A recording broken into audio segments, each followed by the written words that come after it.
ये पेपर आपके लिए है। बेहतरीन मॉडल पेपर है और इस पेपर को पढ़ने के बाद आपके सारे मसले हल होने वाले हैं, यानी आपको पूरा का पूरा पैटर्न समझ में आने वाला है। बेहद इंपॉर्टेंट पेपर है, तो आइए एक एक प्रश्न को हम बारीकी से समझेंगे और बहुत कायदे से इसको हम जानेंगे। ठीक है, तो यहाँ पर हमने आपको क्या दिया है? यहाँ पर हमने आपको दिया है हिंदी का पेपर।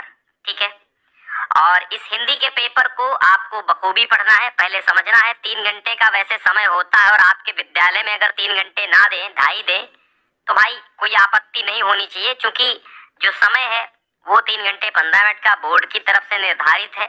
अब आपके कुछ स्कूलों में ये भी होता है कि समय 3 घंटे मिलता है, कहीं कहीं पर 2.5 घंटे भी देते हैं, लेकिन आपको 2.5 घंटे का टारगेट सेट करना है। और आपको क्या करना है, 15 मिनट पेपर पढ़ने के होते हैं, खैर वो कोई मतलब नहीं है, पेपर पढ़ते रहिए, देते रहिए। 2 खंडों में विभाजित आखंड और बाखंड होगा।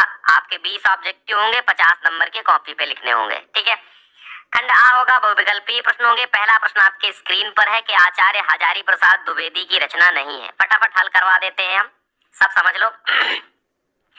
तो कुटज, कल्पलता, अम्बपाली और अशोक के फूल। तो अम्बपाली जो है ये नहीं है, बाकी कुटज, कल्पलता और अशोक के फूल ये तीनों रचनाएं हजारी प्रसाद द्विवेदी की हैं। ऑप्शन नंबर ग सही है। सुदामा चरित के कवि हैं नरोत्तम दास। विप्र सुदामा बसत हैं सदा आपने धाम, भिक्षा करी भोजन करें ही जपें हरि नाम। तो ये सुदामा चरित्र के लेखक नरोत्तम दास जी हैं, जो कि सीतापुर सिधौली के पास बाड़ी ग्राम में जन्मे थे। ठीक है, फिर तीसरा प्रश्न है कि साखी शीर्षक कविता निम्न में से किस छंद में लिखी गई है? तो जो साखी है वो दोहे छंद में लिखी गई है। कबीर की जितनी भी साखियां हैं वो सब दोहा छंद में लिखी गई हैं। ठीक है, तो इसको भी ध्यान में आप रखिएगा। दिख रहा होगा आपको, चलिए कोई दिक्कत नहीं है।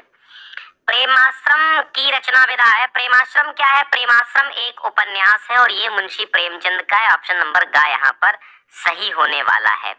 कवयित्री महादेवी वर्मा का जन्म स्थान क्या है? तो ये फर्रुखाबाद है। आपका ऑप्शन सही हो जाएगा। छायावाद के प्रमुख प्रवर्तकों में इनमें से कौन है? तो छायावाद के जो प्रवर्तक हैं वो हम कह सकते हैं सूर्यकांत त्रिपाठी निराला और सोहनलाल द्विवेदी, केदारनाथ अग्रवाल, नागार्जुन। तो इनमें से वैसे तो प्रवर्तक कुछ लोग जयशंकर प्रसाद को मानते हैं, जब वो नहीं है तो यहाँ पर आप लगा सकते हैं सूर्यकांत त्रिपाठी निराला। वैसे ठीक है, जब ऑप्शन में और कोई है नहीं तो आप इसको लगा दीजिए। झांकन झंझा के झोंके से झुककर खुले झरोखे से, इस पद में कौन सा अलंकार है? कि झांकन झंझा के झोंके से झुककर खुले झरोखे से, झुककर खुले झरोखे। अब यहाँ पर झा झा झा झा झा की आवृत्ति हुई है, तो यहाँ पर अनुप्रास अलंकार हो जाएगा। तेजोवसी का संधि विच्छेद क्या होगा? तेजोवसी तेजोमय दे, तेजह असी, तो यहाँ पर तेजह असी हो जाएगा, का ऑप्शन सही हो जाएगा तेजोवसी। प्रतिपाद्य की दृष्टि से एकांकी को किन वर्गों में विभाजित किया जा सकता है? भावात्मक वर्ग, विचारात्मक वर्ग, समस्यात्मक वर्ग, ये सभी वर्गों में विभाजित किया जा सकता है। अमर्त्य वीर पुत्र हो, दृढ़ प्रतिज्ञ सोच लो, प्रशस्त पुण्य पंथ है, बढ़े चलो, सामने पहाड़ हो, सिंह की दहाड़ हो, वीर तुम रुको नहीं। तो यहाँ पर कौन सा रस है ये पूछा गया है, तो यहाँ पर वीरता की बात की गई है। उत्साह स्थायी भाव है, वीर रस है, 10 का ए सही हो जाएगा। यथा समय का समास विग्रह क्या होगा? तो समयानुसार यानी कि समय के अनुसार का ऑप्शन सही होगा, और यहाँ पर अव्ययी भाव समास है। श्री गुरुचरण सरोज रज निज मन मुकुर सुधार, बरनो रघुबर बिमल जस जो दायक फल चार। यहाँ पर ये पूछा गया है इसके प्रत्येक चरण में कितनी मात्राएं। अब ये दोहा है और दोहा में आप जानते हैं कि 4 चरण होते हैं और प्रत्येक चरण में 11-13 मात्राएं होती हैं, 13-11 मात्राएं होती हैं। ठीक है, अब यहाँ नाप लो, अगर मात्राएं हम नापते हैं तो मैंने की गणना करते हैं तो 2 4 5 6 7 8 2 10 11 2 13 मात्राएं यहाँ पर हैं। ठीक है, तो 13 और 11 मात्राएं हैं, तो यहाँ पर का ऑप्शन सही कर लेंगे। जो पत्र आज आया है वह कहाँ है? इस वाक्य में कौन से विराम चिन्ह आए हैं? एक तो आया है आपका कॉमा और दूसरा आया है प्रश्नवाचक। तो यहाँ पर अल्प विराम और प्रश्नवाचक दोनों आए हैं, इसलिए ऑप्शन नंबर घ आपका सही हो जाएगा। ठीक है। कपोत तत्सम शब्द का तद्भव क्या बनेगा? तो कपोत का तद्भव होता है कबूतर। इंद्र शब्द के पर्यायवाची हैं। अब इंद्र को हम देवराज कहते हैं, सुरपति कहते हैं, सुरेंद्र कहते हैं, देवेंद्र कहते हैं। ठीक है। फिर जय शब्द का विलोम क्या होगा? जय का पराजय हो जाएगा विलोम, ये तो आप जानते हैं। फिर निम्न में से शुद्ध वर्तनी वाला शब्द कौन सा है? सामर्थ, समर्थ। यहाँ पर सामर्थ्य दो जो है, ठीक है, सामर्थ्य जो है ये शुद्ध वर्तनी है इसकी। हरि शब्द का सप्तमी विभक्ति बहुवचन का रूप हरिषु होगा। हमेशा याद रखो, शु लगा हो और सु लगा हो तो हमेशा सप्तमी का बहुवचन ही होता है।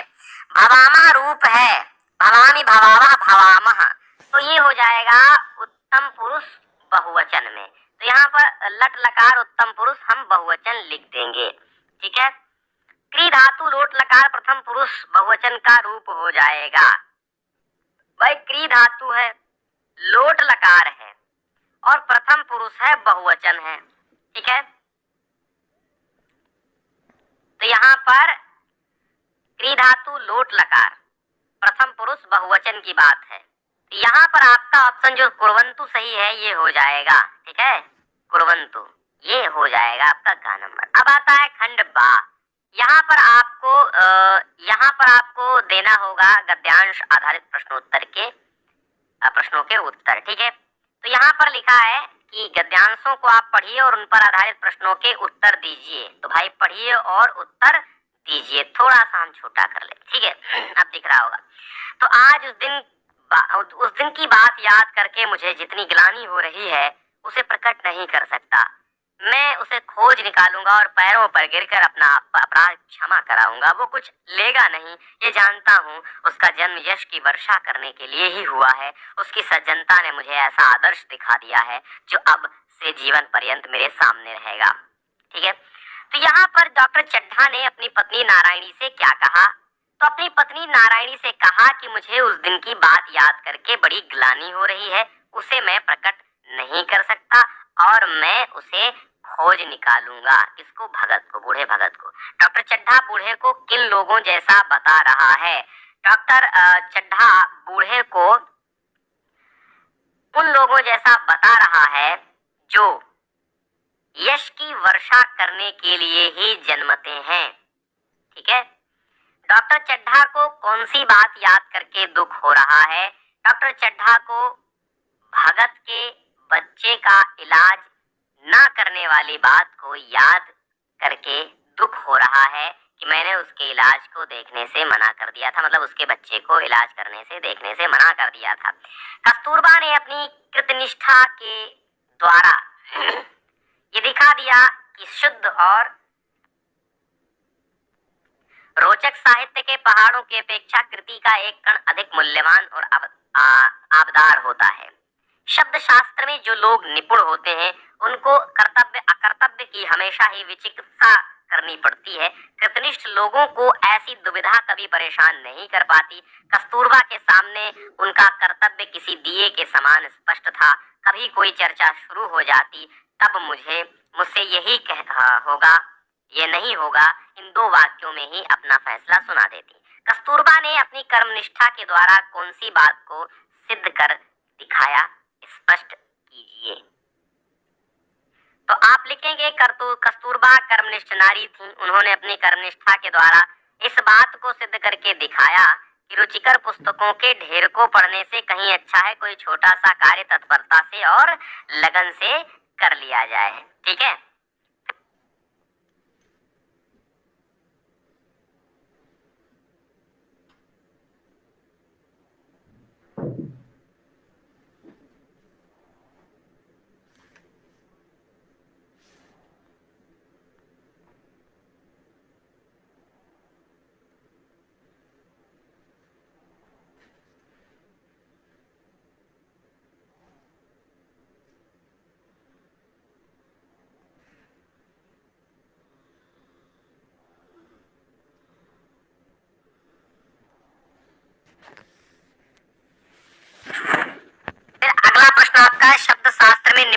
व्यक्तियों को कैसी दुविधा का सामना करना पड़ता है।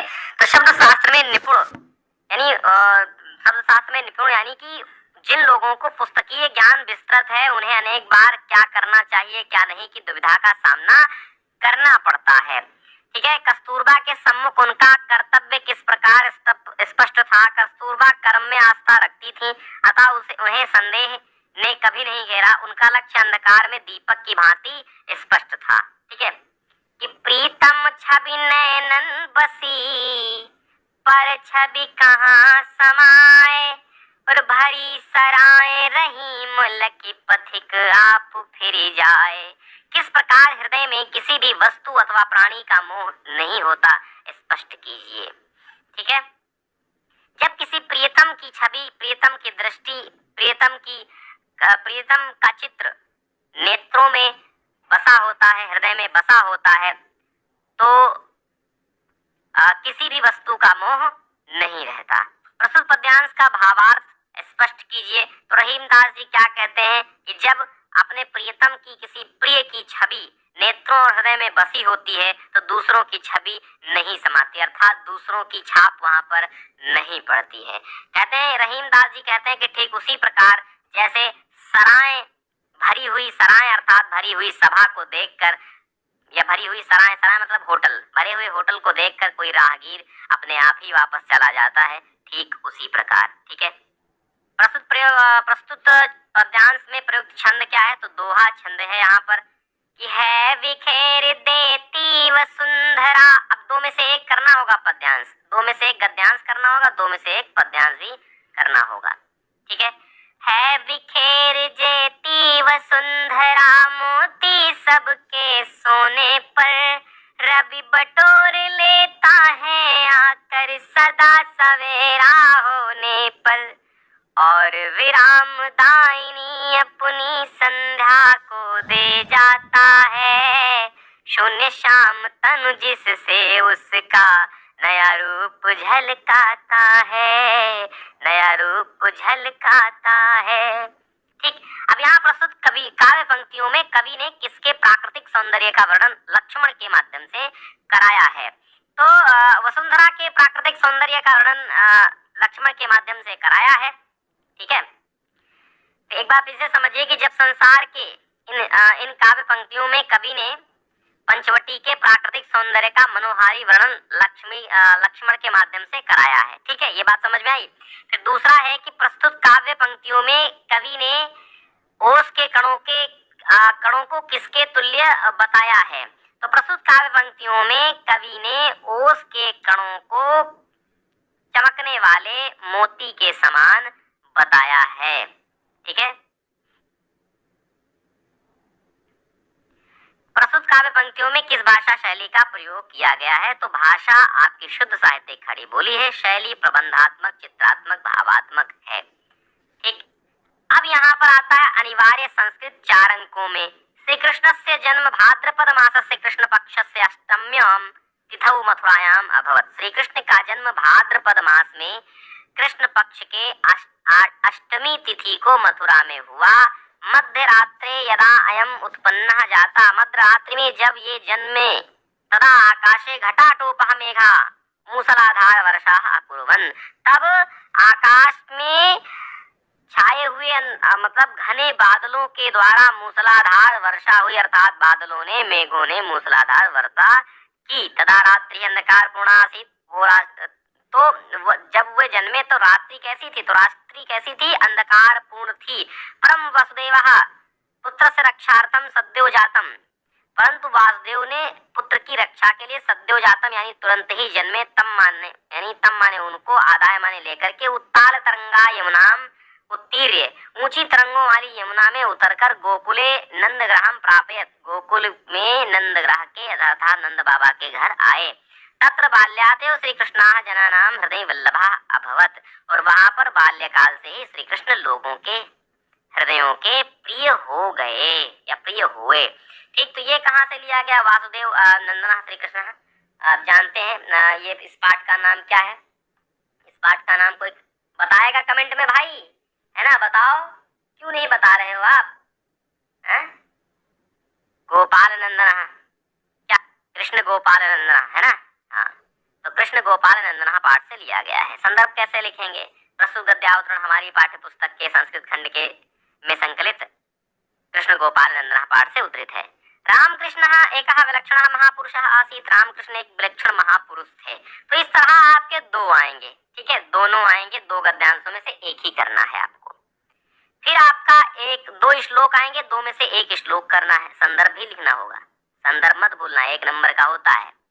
समः सम विभक्तांगम स्निग्धवर्णः प्रतापवान पीनवक्षा विशालाक्षो लक्ष्मीवान शुभलक्षणम्।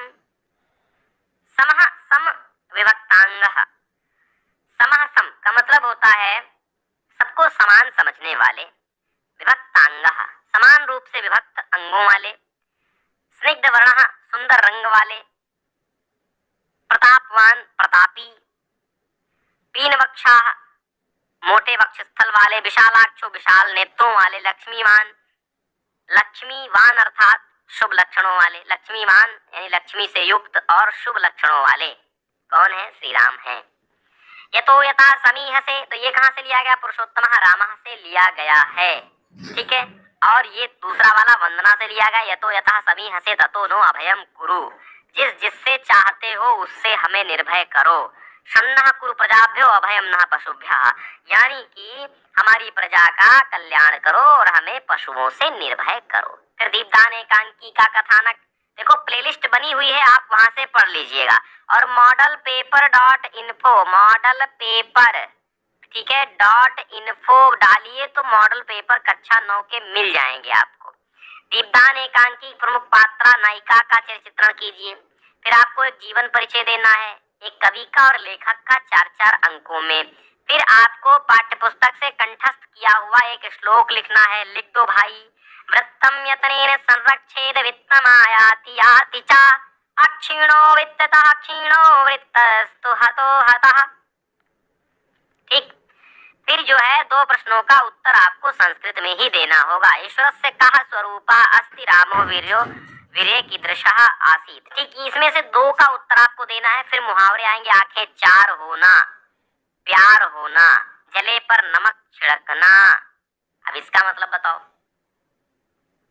तो दुखी व्यक्ति को और दुखी करना, ठीक है, जले पर नमक छिड़कना। आ बैल मुझे मार जानबूझकर मुसीबत को पास बुलाना। यथा राजा तथा प्रजा, जैसा पिता वैसा पुत्र, ठीक है। अब यहाँ पर 2 वाक्यों का संस्कृत में अनुवाद करना होगा। सीता जनक की पुत्री थी, मेरा भाई प्रातः जाएगा। तो एक साथ सारे संस्कृत अनुवाद करा दिए हैं, नियम भी करा दिए हैं, तो देख लीजिएगा। सहायक अध्यापक पद के लिए पत्र शैली में शिक्षा निदेशक के नाम पे एक आवेदन पत्र लिखना है। 11वीं कक्षा में विज्ञान विषय लेने के लिए अपने विद्यालय के प्रधानाचार्य को या एक प्रार्थना पत्र आप लिखिएगा, ठीक है। तो ये था आपका पेपर। सभी बच्चों को ये भाई शेयर कर दो, आपके क्लास में जितने भी बच्चे हैं। अभी आप 9th में, जैसे ही 10th में जाते हैं आपके लिए 95+ की तैयारी हम कराते हैं। आप परेशान न हो, 70 में 70 का टारगेट। बहुत बहुत शुक्रिया, आप जरूर जुड़िएगा।